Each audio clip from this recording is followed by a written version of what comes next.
Somewhere in Britain's official record of its great families, 2 women were listed as dead.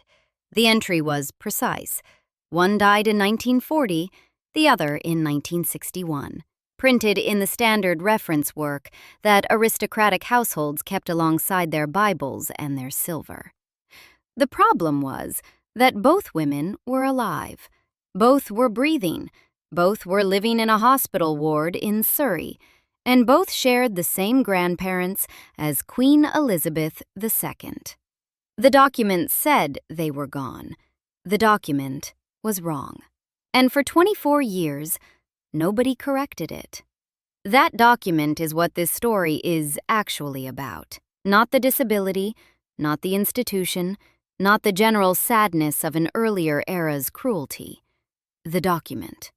Because a family does not accidentally assign specific death years to 2 living daughters, one dying in 1940, the other in 1961.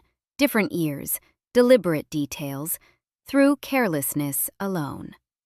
A vague mistake produces a blank. A specific lie produces a date. There were 2 dates, and for the entirety of the time those dates sat unchallenged in print, Nerissa and Katherine Bowes-Lyon went on living in a ward in Redhill, unknown, unvisited by the wider family, and officially, on paper, dead.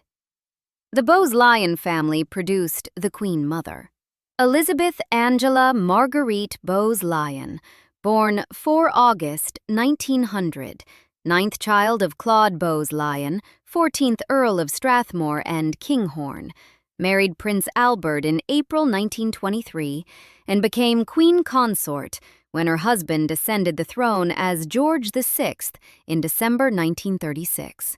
By the time of the coronation of her daughter, Queen Elizabeth II, on 2nd of June 1953, the first coronation broadcast live on television, relayed across Europe in what was then the largest multinational transmission of a live event ever attempted.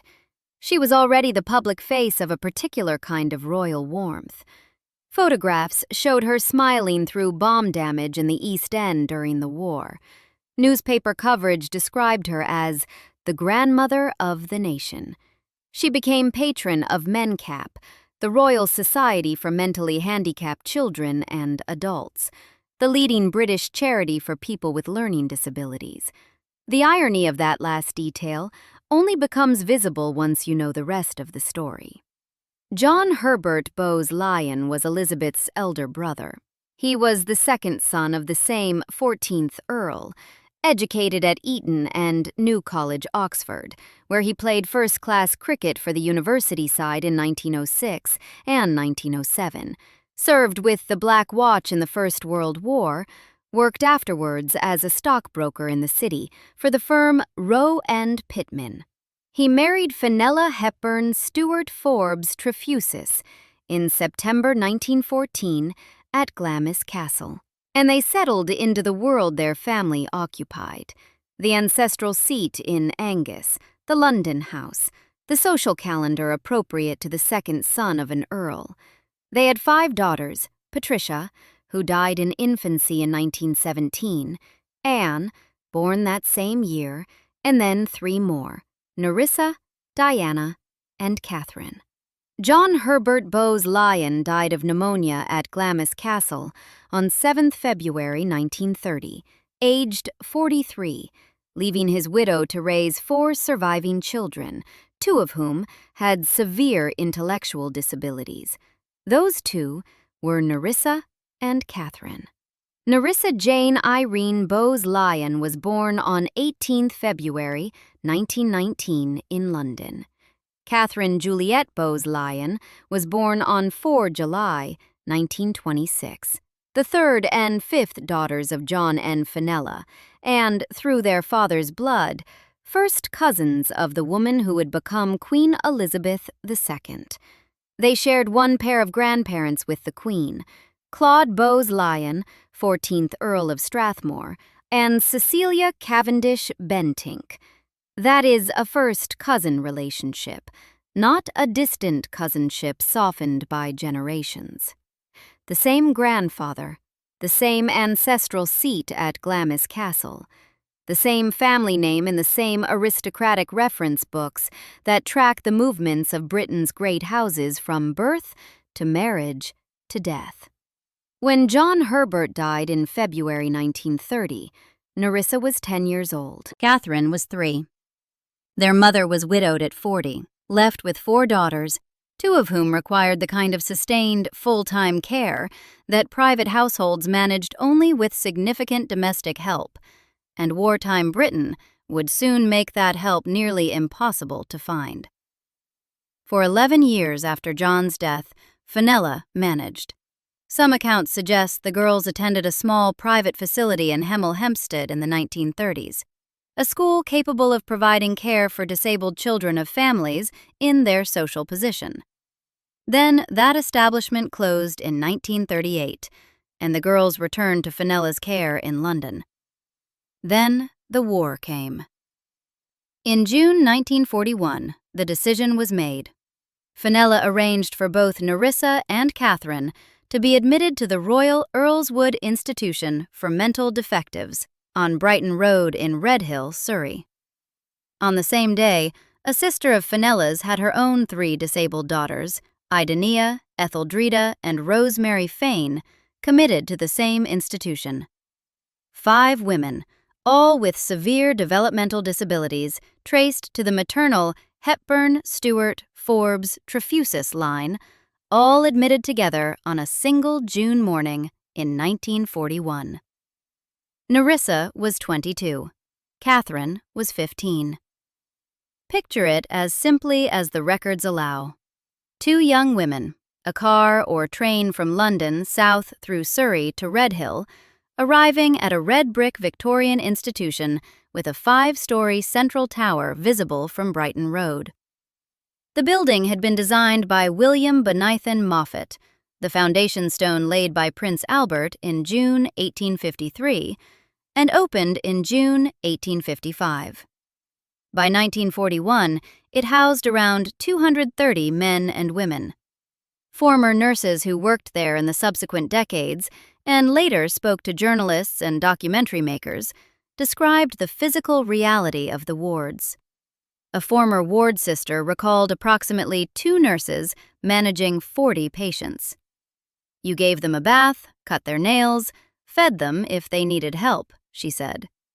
That was what the routine looked like. Not cruelty in the active sense, not deliberate harm, but a custodial institution stretched beyond what care could properly mean, where the daily measure of attention was whether the basic functions of the body had been attended to before the shift changed. Neither Nerissa nor Katherine ever learned to speak in any conventional sense.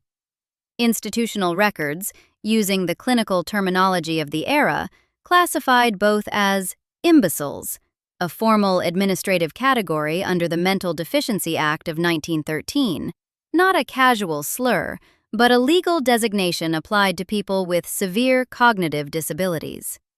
Former carers who worked with the sisters described them in later testimony with something considerably warmer than the bureaucratic language of their files. Nurse Onell Braithwaite, interviewed for the 2011 Channel 4 documentary The Queen's Hidden Cousins, directed by Kelly Close and produced by Minnow Films, said of the sisters that they had no speech but communicated through pointing and noises, and that when you knew them, you could understand what they were trying to say. She believed that with modern support, they would communicate much better, and that they understood far more than their institutional files suggested. Ward sister Dot Penfold described Katherine as a scallywag. You could scream at her and she'd turn a deaf ear. These aren't abstractions. These are 2 women with personalities, habits, preferences, a physical presence in a specific place. 2 women with a mischievous one and a patient one, discernible through the recollections of people who bathed them and cut their nails and fed them when they needed help, for years on end.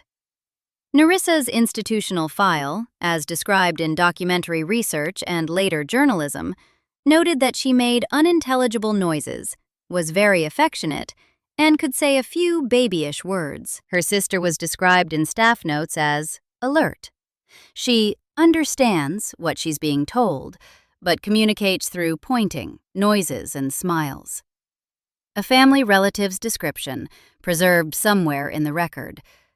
Lovely children, like frightened does. That is what the sisters were. Not case numbers, not embarrassments. 2 daughters of the Bowes-Lyon family, alive and present in a building in Surrey, frightened by strangers, responsive to familiarity, capable of affection, in need of care that the world they were born into found it more convenient to pretend they weren't receiving. Fenella visited them at Earlswood for some years. Staff testimony recorded for the 2011 documentary and reported in Community Living magazine indicated that the sisters recognized their mother and responded to her, but became distressed by strangers, so disturbed by unfamiliar faces that visits from anyone outside of Fenella's range of recognition caused them visible distress. That fact created a convenient logic. If visits from unknown relatives upset the sisters, then not visiting could be framed as consideration for their welfare. Whether that logic was consciously employed by anyone in the family, or whether the visits simply tapered away because no one was sufficiently motivated to maintain them, the records don't resolve. What the records show is the trajectory. Fenella visited as long as she was alive. Fenella died on 19 July 1966. After that, according to hospital records and the nursing staff's later testimony, documented visits from any member of the wider Bowes-Lyon or royal family effectively ceased. The general manager of the East Surrey Health Authority told the Associated Press in 1987, both sisters had regular visits from their families up until the early 1960s, when one of their closest relatives died. Since then, they have had few visitors. My understanding is that Katherine had no regular visitors. Doc Penfold was more direct in her testimony to the documentary. All the time they were there, so far as I was concerned, I didn't ever see anybody visit them. Never had birthday cards, never had Christmas cards. Not when I was there. Nurse Bridie Tingley said, at Christmas time, they never got a sausage. The family disputes these accounts, but hospital records and nursing staff testimony haven't been reconciled with the family's version. The nurses said what they witnessed. During those same years, the 1950s, the 1960s, the 1970s, the world the Bowes-Lyon name was attached to became larger and more visible than ever before. On 2nd of June 1953, millions across Britain watched the coronation of Queen Elizabeth II on BBC television. 14 million people in the UK alone are estimated to have watched the broadcast. Sets were bought for the occasion. Neighbors crowded into houses that had them. Pubs opened early. The Queen Mother walked in the procession at Westminster Abbey, instantly recognizable in the ceremonial footage, widely beloved. Society pages through the following decade track the movements of the Bowes-Lyon family with the ordinary interest accorded to people of their station. Anne Bowes-Lyon, the sister's elder sibling, appeared in the Tatler. Her daughter, Lady Elizabeth Anson, became a party planner to the Queen and a fixture in royal social life. Anne Fairlith Bowes-Lyon had married into the Anson peerage, becoming Viscountess Anson. The Bowes-Lyon cousins attended royal weddings, served at court, moved through the visible world of aristocratic public life without difficulty. The family produced photographers, countesses, ladies-in-waiting. Its name appeared in newspapers in contexts of celebration and achievement. Nerissa and Katherine weren't in any of those photographs. They weren't on any of those guest lists. Their names appeared in no society columns in the 1950s or 1960s. A profile piece in the Sketch in the mid-1930s noted that Nerissa would soon be 18 and would make her debut as a debutante, as her elder sister Anne had. Then, There was nothing. No follow-up, no appearance, no name again in any public context until April 1987, when a tabloid journalist traced it to a pauper's grave in Redhill Cemetery. Meanwhile, two women were waking up every morning in a ward in Surrey. The Royal Earlswood Institution, renamed Royal Earlswood Hospital in 1966, wasn't designed for cruelty in any intended sense. Its 1847 founders had been motivated by a genuine reforming impulse. The building was purpose-designed as the first facility in Britain specifically for people with developmental disabilities. Founded after Anne Serena Plum, distressed by the institutional neglect her disabled son faced, wrote over 600 letters to anyone who might help. The founding aim was education and care, not mere containment. By the time Nerissa and Katherine arrived in June 1941, the institution had been through a century of Victorian aspirations and NHS consolidations and had arrived at something more modest, a large, overcrowded, long-stay facility doing what it could with what it had. Wards of 40 patients, 2 nurses, a bath, nails cut, meals provided. The capacity for genuine one-on-one human connection was rationed by arithmetic. One former Surrey resident recalled visiting her sister at Earlswood in the 1950s. She described that gripping feeling of dread as she approached the building. The long corridors, the dormitory wards, the sound of the institution. These weren't features of comfort. They were features of containment. The staff who worked there often cared deeply for the people in their charge and remembered individual residents with clarity and affection decades later. But the scale of the place, and the staffing, and the ethos of the era produced a life that had the shape of warehousing more than the shape of living. Nerissa and Katherine lived there for the rest of their respective lives. In the dominant medical and social thinking of mid-20th century Britain, this wasn't unusual. Families across every class were advised to institutionalize disabled relatives and sever the connection. The guidance from the charitable sector was candid about what was expected. Mencap's own Secretary General, as quoted in later historical accounts of the period, reportedly characterized the advice of the era as, "Put them away and forget about them." Doctors said the same, social workers said the same. The institutional system existed to receive the people that families deposited into it, and to ask no further questions. Families who kept visibly disabled relatives at home, who brought them to social gatherings, who maintained a connection that disrupted the domestic fiction of normalcy, those families paid a social price that the class structure of the period enforced without mercy. For an aristocratic family with direct ties to the throne, the pressure to present an unblemished family line had additional dimensions that an ordinary middle-class household didn't face. All of that is context. All of that is true. And none of it explains the Burke's Peerage entry.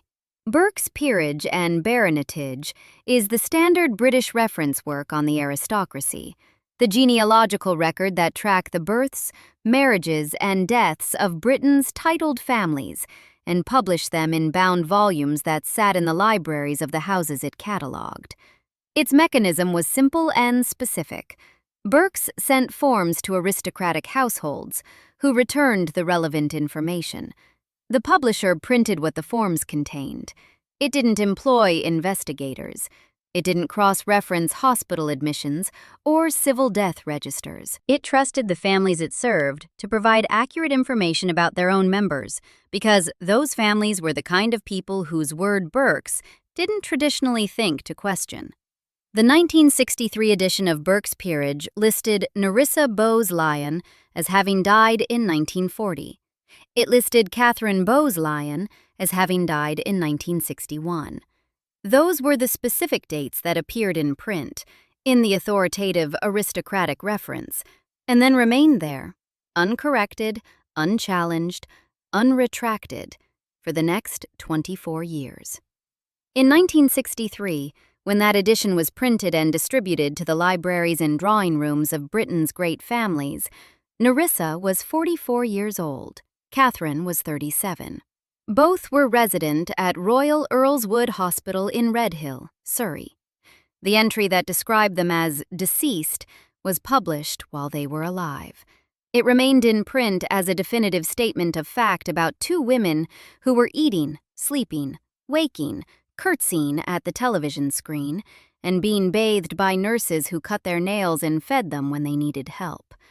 The family's official explanation, offered by Lord Clinton, a nephew of Fenella Bowes-Lyon, when the story finally broke publicly in 1987, was that his aunt had been a vague person who likely filled in the Burke's form incorrectly, or perhaps failed to fill it in at all, leaving gaps that were somehow resolved into specific dates. This explanation was tested against the evidence almost immediately and found structurally wanting.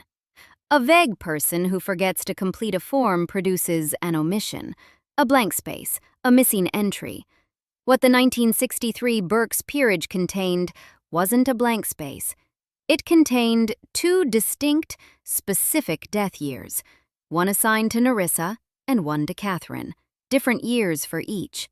Years that happened to predate the period when questions about two institutionalized women might otherwise have become unavoidable.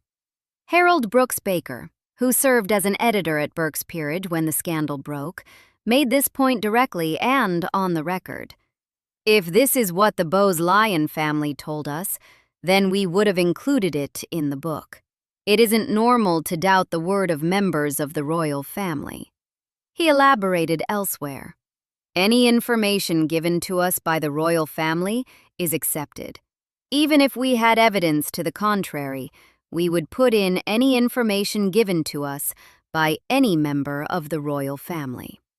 An editor at Debrett's Peerage, the rival aristocratic reference, was quoted in the press at the time making the same point about the specific death dates.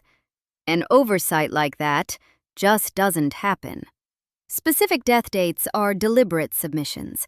Brooks Baker knew this, said so publicly, and in doing so confirmed what the arithmetic of the entries had already implied. That information accurate enough to include two distinct death years, different for each sister, wasn't accidentally produced by someone too vague to complete a form. Someone knew the form needed different answers for each woman. Someone knew the difference between 1940 and 1961. And Burke sent those forms regularly for each new edition. The 1963 entry wasn't sealed in amber.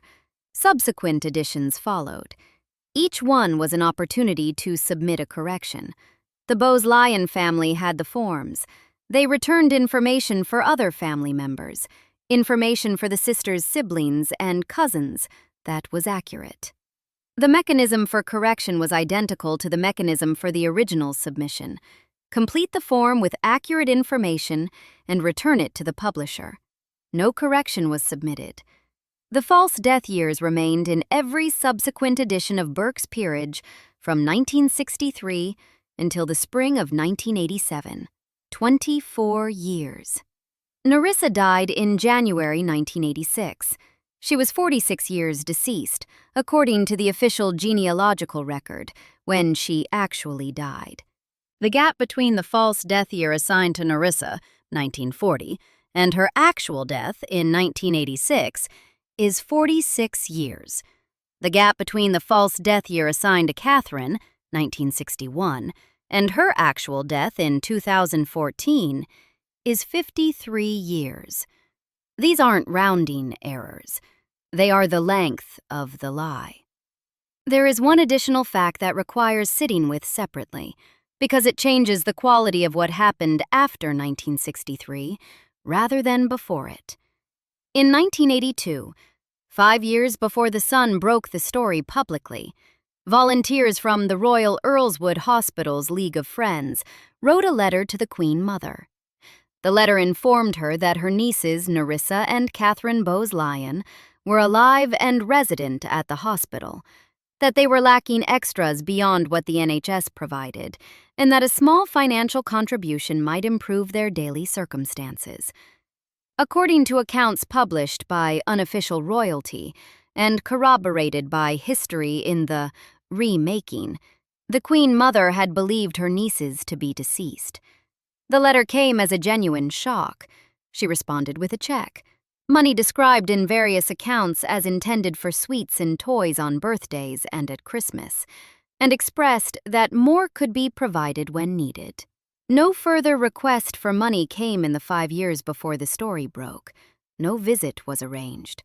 No correction was submitted to Burke's Peerage, which in 1982 still carried the false death dates that the Queen Mother now knew to be false. 5 years passed between the moment she learned her nieces were alive and the moment a tabloid journalist made that fact impossible to contain. During those 5 years, the official genealogical record of the British aristocracy continued to list 2 living women as dead, and no one in a position to correct it did so. The year Nerissa died, January 1986, alone at Royal Earlswood, with only hospital staff present, the Queen Mother was patron of MenCap, the leading charity for people with learning disabilities. The woman who had nieces with severe learning disabilities in an NHS institution, whose existence she had known about for 4 years, and whose deaths were still formally recorded as having occurred before the war. That isn't an argument for conspiracy. It isn't an accusation of deliberate malice. It's a set of facts arranged in proximity that asks the viewer to do the arithmetic. The Queen Mother was patron of the charity that advocated for people exactly like her nieces. She knew those nieces were alive. The record still said they were dead. She sent sweets. She didn't call Burke's. January 1986. Nerissa Jane Irene Bowes-Lyon, born 18 February 1919, died at Royal Earlswood Hospital on 22 January, aged 66. No member of her family attended the funeral. The nursing staff who had cared for her were the people who stood at the graveside. She was buried at Redstone Cemetery in Redhill, Surrey, not in a family plot, not in a church where the Bowes-Lyon or Strathmore name carried any weight, but in a public cemetery near the institution where she had lived for 45 years. Her grave was marked with a small plastic tag. On the tag, her surname and a serial number. Not her full name, not her dates, not a cross or a stone, or any of the material acknowledgments that a family buries its dead with. A tag with a number. Burke's Peerage still listed her as having died in 1940. In April 1987, The Sun published its exposé. A photographer had gained entry to Royal Earlswood by posing as a relative of Katherine Bowes-Lyon, the same method a journalist might use to approach anyone the institution was protecting from unwanted intrusion. He met Katherine. He photographed her. She was 60 years old by then, frail in the way that people who have spent their lives in institutional care become frail, her face carrying none of the recognition that the occasion called for, because she had no reason to understand that the stranger in front of her was about to put her face on the front page of Britain's most widely read tabloid newspaper. The headline read, "Queen's Cousin Locked in Madhouse." The photograph ran, "The story broke." The British public learned that 2 first cousins of the reigning queen had been resident in a Surrey institution since 1941, that one of them had died the previous year, buried under a plastic tag, while her family's genealogical entry assigned her death to 1940, and that the other was still alive, still at Earlswood, still without a family visitor since sometime in the early 1960s. The reaction was immediate, and, in its particular British fashion, both furious and tender. Flowers arrived at Royal Earlswood Hospital for Katherine from across the country, bouquets from strangers who had read the story on the bus or over breakfast and felt something shift in their sense of what the monarchy was. Hundreds of bouquets, according to accounts from the hospital. People who had never heard of the Bowes-Lyon family sent flowers to a woman they had never heard of 24 hours earlier, because a photograph had shown her, and she looked as though she needed them. The story ran internationally. Questions were asked in print about the condition of Nerissa's grave, about the £125 per year that had reportedly been the family's total financial contribution to the sisters' care, about what kind of family allows a first cousin to be buried under a serial number and says nothing. Buckingham Palace declined to comment. The official statement, as recorded by Community Living magazine, was brief and final. Buckingham Palace refused to comment on the revelations, saying that it was a matter for the Bowes-Lyon family. That response is worth reading carefully, not because it was a surprise — institutional deflection of exactly this kind rarely is — but because of what it established about the limits of official accountability. The Queen was aware of the report, the palace acknowledged. She had no comment. The matter belonged to another part of the family. The two women who shared her grandparents and her surname and her blood were a matter for somebody else's family to address. The Bowes-Lyon family offered Lord Clinton's vague person explanation and little else. Harold Brooks Baker at Burke's had already publicly rejected the vagueness defense on the specific grounds that specific dates require specific information. The book had published what it was given. The family had given it something that was false, and then had not corrected it for 24 years, through every edition in which a correction could have been submitted. The family now said this was an accident. The editor of the book said it wasn't possible for that kind of accident to produce that kind of entry. Both of these statements are in the public record. They have never been resolved. Burke's Peerage updated its entries in 1987, following the media exposure. Nerissa's record was corrected to reflect her actual death date of 22 January 1986. Katherine was recorded as still living. Those corrections appeared in the new edition. They came after the journalists. They came after the flowers. They came after the photograph on the front page, not before. In the 24 years of editions between 1963 and 1987, no correction had been submitted. The machine for submitting corrections was available and functioning. Families returned forms. Burke's updated its entries.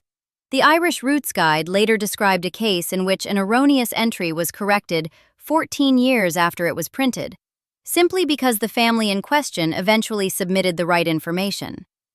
The mechanism worked when families used it. The Bowes-Lyons didn't use it. The family, for its part, has maintained a consistent position ever since.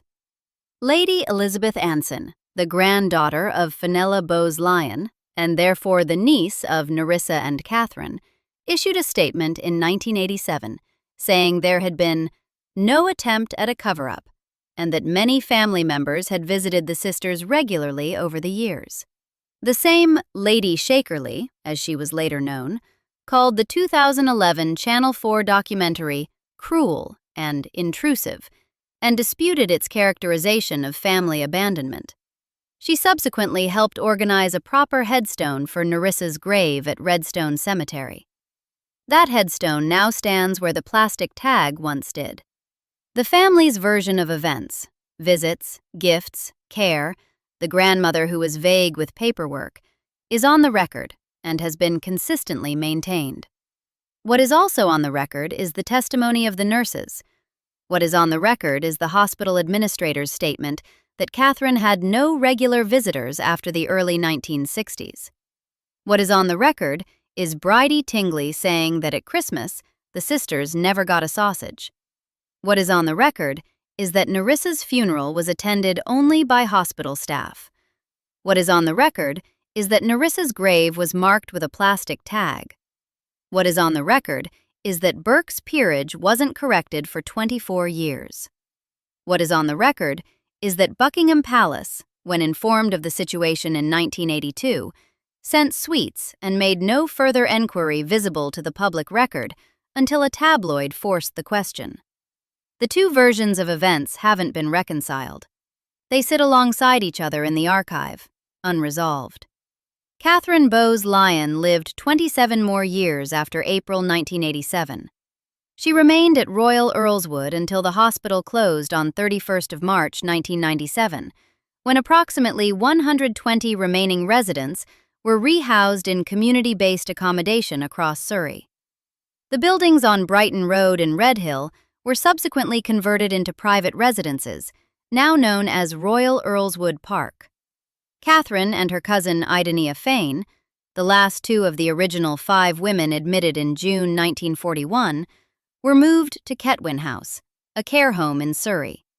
When Ketwin House itself closed in 2001, Katherine was transferred again to a third facility, the address of which wasn't publicly released. The administrator at Earlswood, Peter Kinsey, reported that during the hospital's closure planning, he had contacted both the Queen and the Queen Mother about Katherine's future care arrangements, and that neither had agreed to take a meeting. Buckingham Palace released no statement. The matter remained, as it had always been described, a private family concern. During the period between the 1987 exposure and the 1997 closure of Earlswood, there is no documented evidence that any member of the royal family visited Katherine Bowes-Lyon. The record of the 27 years between the public revelation of her existence and her death shows no visit, no public statement, no formal acknowledgement. Vanity Fair, in its coverage of the story when the Crown renewed public interest in 2020, stated flatly that Katherine died in 2014 without the royal family ever publicly acknowledging her existence. That is an accurate statement of the documented record. It isn't contested by any official source. Katherine Juliette Bowes-Lyon died on 23 February 2014 in the 3rd Surrey care home, aged 87. She was buried at Redhill Cemetery in Reigate and Banstead, in the same row as her sister and her cousins, in a grave that carried a simple wooden cross. A petition subsequently appeared on change.org calling for proper grave markers for the sisters. Nerissa's grave now has a headstone, organized by her surviving relatives, including Lady Shakerley. The correction to the physical record of their death came, as the correction to the genealogical record came, after the damage had been done. What the nurses remembered about the sisters, in the accounts given to the 2011 documentary, has a quality that resists being summarized too quickly. Nurse Onell Braithwaite describes something that has since been cited in nearly every account of this story, because it contains in miniature everything the larger story is about. When members of the royal family appeared on television, the Queen Mother, Nerissa and Katherine would stand and curtsy. Very low, Braithwaite said. Very regal. Obviously, there was some sort of memory. It was so sad. Just think of the life they might have had. They were 2 lovely sisters.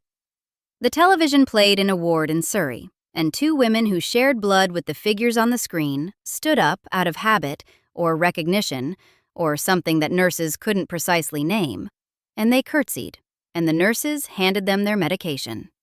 The woman they curtsied to never publicly said their names.